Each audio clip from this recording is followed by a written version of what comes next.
Hey guys! Ako si Carla and my work is I am currently a community worker and our task is ang daming write-ups ang kailangan gawin sa trabaho ko na to.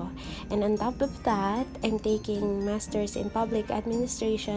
Ang daming requirements na pinapa-require sa amin ng aming mga professors to write case study, research, term paper, and kailangan talaga ng app na to guys para ma-enhance yung grammar natin. At buti na lang talaga nakilala ko si Killbot.com. Currently, I'm using a premium package ni Killbot, but you can use it also kahit hindi siya naka-premium guys. So, you can use the grammar corrector and the paraphraser if gusto nyong mag-level up yung inyong English grammar. Para na rin makorek ni Killbot. Kasi maliban sa kinokorek niya, iyo pa rin naman yung thought guys.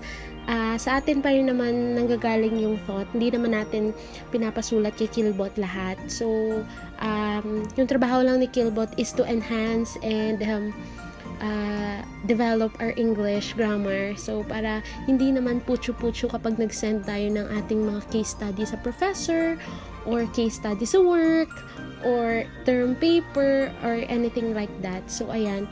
Currently, ginagawa ko yung case study attachment para sa work na to, sa work ko. So, ayan.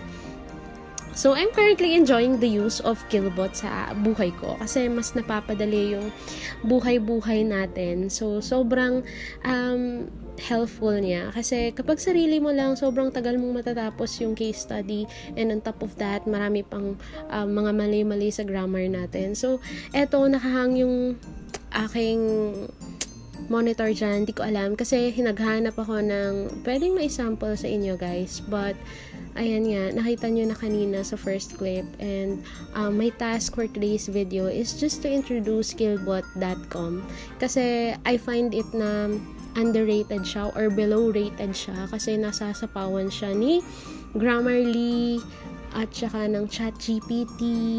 So, si Killbot hindi siya masyadong known talaga. But for students, this is very helpful if you are a college student, high school student na maraming gawain. So, this is a perfect website para sa atin. So, ayan, pina-paraphrase ko na. So, as you can see,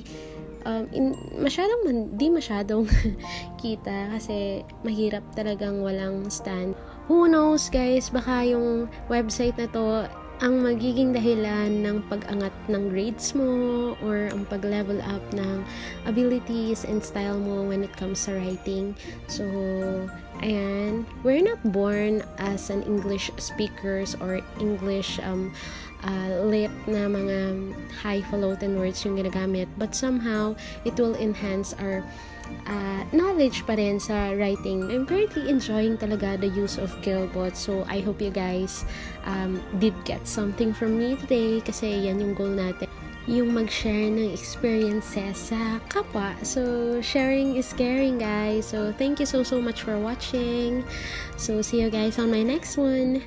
Bye!